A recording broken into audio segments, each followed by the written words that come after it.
Justice Sarfaraz Dogar Islamabad high court के मुस्तकिल chief justice हो गए। जुडिशल कमीशन ने मंजूरी दे दी। Chief justice Pakistan justice Yahya Afridi की ज़ेर सदारत इजलास में कमीशन ने पेशावर हाई कोर्ट के चीफ जस्टिस के लिए justice Ateeq Shah, Balochistan high court के चीफ जस्टिस के लिए जस्टिस रोज़ी खान और सिंध हाई कोर्ट के चीफ जस्टिस के लिए सीनियर तरीन जज जस्टिस जुनैद गफ्फार के नाम की मंजूरी दी। अमरीकी सदर डोनाल्ड ट्रंप ने कहा है कि मेरे नुमाइंदों की इसराइली हुक्काम से गज़ा की सूरत हाल पर आज तवील और नतीजा खेज़ मुलाकात हुई। इसराइल ने गज़ा में 60 रोज़ा जंगबंदी को हतमी शक्ल देने के लिए शराइत से इत्तफ़ाक़ किया है। 60 रोज़ के दौरान तमाम जंग के ख़ात्मे के लिए तमाम पार्टनर्स के साथ मिलकर काम करेंगे। कतर और मिस्र के हुक्काम हतमी तजावीज़ पेश करेंगे। उम्मीद है हमास इस मुआहदे को कबूल करेगी। अगर ऐसा ना हुआ तो सूरत हाल मज़ीद ख़राब होती चली जाएगी। इससे पहले सदर ट्रंप ने कहा था कि गज़ा में अगले हफ्ते तक जंगबंदी तक पहुंच सकते हैं। इसराइली वज़ीर आज़म नेतन्याहू 7 जुलाई को अमेरिका का दौरा करेंगे। अमेरिकी सदर ट्रंप से मुलाकात करेंगे।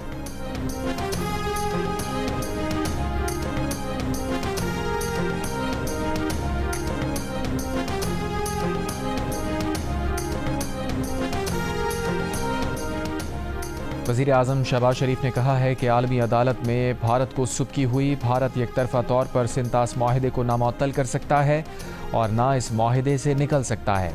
दुश्मन पानी को हथियार के तौर पर इस्तेमाल करने की कोशिश कर रहा है। हम आबी ज़खायर की तामीर को तरजीही बुनियादों पर मुकम्मल करेंगे।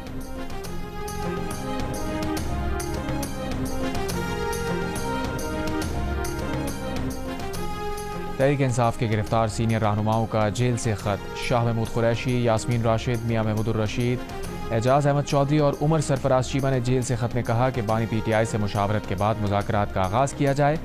बदतरीन बहरान से निकलने का वाहिद रास्ता मुज़ाकरात हैं। सियासी सतह पर भी मुज़ाकरात ज़रूरी हैं। मुज़ाकरात में गिरफ्तार रहनुमाओं को भी शामिल किया जाए। मुज़ाकरात के आगाज़ की जिम्मेदारी हुकूमत पर है। वज़ीर दिफा ख्वाजा आसिफ ने वफाकी और पंजाब हुकूमतों में पीपल्स पार्टी की शमूलियत का इशारा दे दिया। जियो न्यूज़ से गुफ्तगू में कहा, इस वक्त क्या हो रहा है ये तो नहीं बता सकते, लेकिन इम्कान है कि पीपल्स पार्टी हुकूमत में शामिल हो जाए। पीपल्स पार्टी से हुकूमत के राबतों की तफसीलात का उन्हें इल्म नहीं। सिंध के सीनियर वज़ीर शजील मेमन ने कहा था कि फ़िलहाल वफाक से पीपल्स पार्टी को कोई पेशकश नहीं की गई। वो ऐसी बातों की तरदीद करते हैं।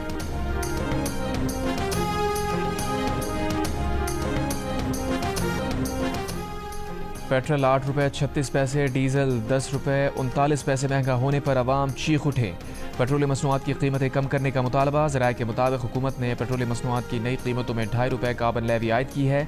पेट्रोल पर लेवी कम करके 75 रुपये 52 पैसे फ़ी लीटर कर दी गई। हाई स्पीड डीजल पर लेवी 74 रुपये 51 पैसे मुकर्रर की गई है। कीमतों में इजाफे के बाद बसों के किरायों में भी इजाफा। शहरियों का कहना है कि पेट्रोल की कीमत बढ़ती है तो किराए बढ़ जाते हैं, लेकिन जब पेट्रोल की कीमत कम होती है तो किराए कम नहीं होते। ट्रांसपोर्टर्स कहते हैं कि किराए बढ़ाना मजबूरी है, सब अखराजात पूरे करने होते हैं। पेट्रोलियम मसनूआत की कीमतों में इजाफे से कारोबार पर असर पड़ता है।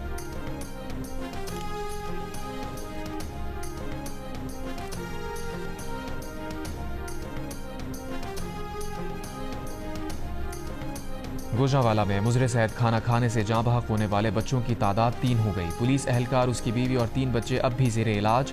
गमज़दा बाप के मुताबिक बेटी की सालगिरह पर दुकानों से शवारमा और केक मंगवाया था, जिसे खाने के बाद घर वालों की हालत गैर हो गई थी। FBR में जहर खुरानी और FIR में जहर खुरानी और कत्ल की दिफात शामिल। 6 दुकानदार गिरफ्तार। खाने के नमूने लेबॉर्ट्री भिजवा दिए गए। अहमदपुर शर्फिया टोल प्लाजा के करीब तालिबात की वैन में आग लग गई। एक तालिबा जाँ बहक 10 जख्मी। रेस्क्यू हुकाम के मुताबिक वैन में आग LPG की लीकेज के बायस लगी। वज़ीर आला पंजाब मरियम नवाज का जिम्मेदारों को करार वाकई सजा देने का हुक्म। रिपोर्ट तलब।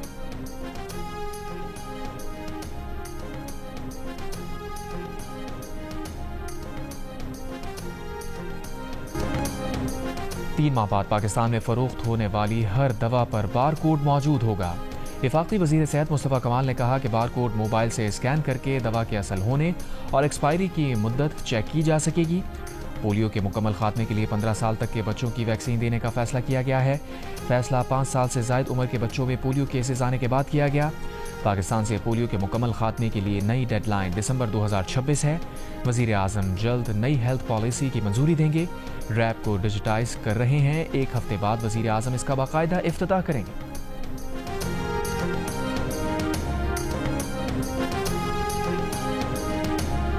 کراچی کے صارفین کے لیے بھی اپنا میٹر اپنی ریڈنگ سہولت جلد دستیاب ہوگی۔ ترجمان کے کے مطابق ادارے کی ایپ میں نیا فیچر شامل کرنے کے لیے کام کر رہے ہیں۔ جلد کے الیکٹرک کے صارفین اپنی ریڈنگ ایپ کے ذریعے بھجوا سکیں گے۔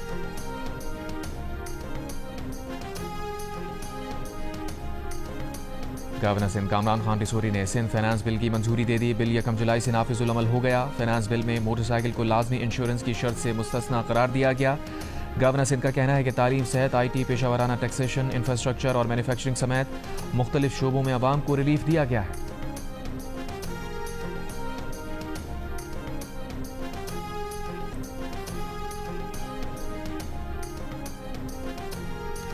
امریکی صدر ڈونلڈ ٹرمپ نے ایک بار پھر نیو یارک کی میئرشپ کے امیدوار زہران ممدانی کو تنقید کا نشانہ بنا دیا۔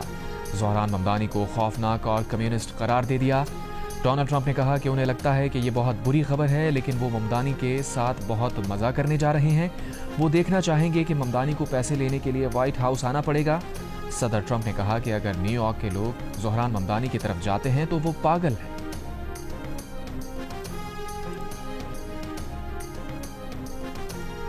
امریکی سینٹ میں صدر ڈونلڈ ٹرمپ کے ٹیکس اور اخراجات کے بل کو منظور کر لیا گیا۔ بل کے حق میں 51 اور مخالفت میں 50 ووٹ پڑے۔ بل کی منظوری نائب صدر جے ڈی وینس کے ٹائی بریکنگ ووٹ ڈالنے سے ممکن ہوئی۔ بل کو حتمی منظوری کے لیے ایوان نمائندگان بھیجا جائے گا، جہاں ووٹنگ آج ہوگی۔ امریکی صدر ڈونلڈ ٹرمپ نے کہا ہے کہ ایلان مسک کو امریکہ سے ڈی پورٹ کرنے پر غور کریں گے۔ ڈونلڈ ٹرمپ کا کہنا ہے کہ حکومت کو ایلان مسک کی کمپنیز کو دی جانے والی سبسڈی کا اثر نو جائزہ لینا چاہیے تاکہ وفاقی اخراجات میں بڑی بچت کی جا سکے۔ سوشل میڈیا پلیٹ فارم پر لکھا کہ ایلان مسک شاید تاریخ میں کسی بھی انسان سے زیادہ سبسڈی لے چکا ہے، اور اگر سبسڈی نہ ملتی تو وہ شاید دکان بند کر کے جنوبی افریقہ واپس جا چکا ہوتا۔ نہ کوئی راکٹ لانچ ہوتا، نہ سیٹلائٹ، نہ ہی الیکٹرک کاریں بنتی، اور ہمارا ملک ایک خطیر رقم بچا لیتا۔ ایلان مسک نے ایک بار پھر ٹیکس کٹوتیوں اور بھاری اخراجات کے صدر ٹرمپ کے بگ بیوٹیفل بل پر تنقید کی۔ بل کو ایک بار پھر پاگل پن اور تباہ کن قرار دیا۔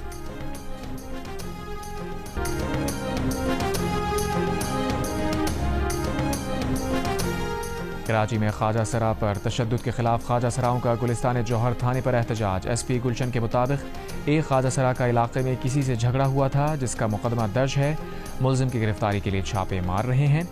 مقدمہ درج ہونے کے بعد خواجہ سرا واپس چلے گئے۔ ذرائع کے مطابق ایک خواجہ سرا کے بھائی کا ہوٹل پر رقم کے تنازع پر جھگڑا ہوا تھا۔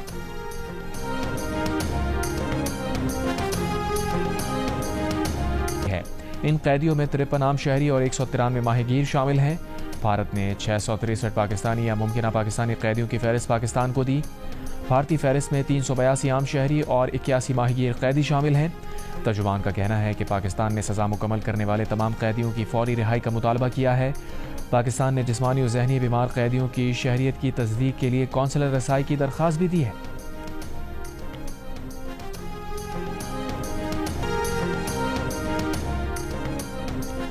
اور پاکستان نے سلامتی کونسل کی صدارت سنبھال لی۔ اقوام متحدہ میں پاکستان کے مستقل نمائندے آصف افتخار احمد نے کہا، پاکستان دنیا بھر میں تنازعات کا مذاکرات کے ذریعے حل کا حامی ہے۔ اقوام متحدہ کے چارٹر کے مطابق تنازعات کا پرامن حل چاہتا ہے۔ پاکستان سفارتکاری اور ثالثی کے ذریعے مسائل کے حل پر یقین رکھتا ہے، ڈائیلاگ کے فروغ کی حمایت کرتا ہے۔ پاکستان دنیا بھر میں تیزی سے بدلتی صورتحال پر نظر رکھے ہوئے ہے۔ غزہ کی صورتحال پرامن بنانے کے لیے کوشاں ہے۔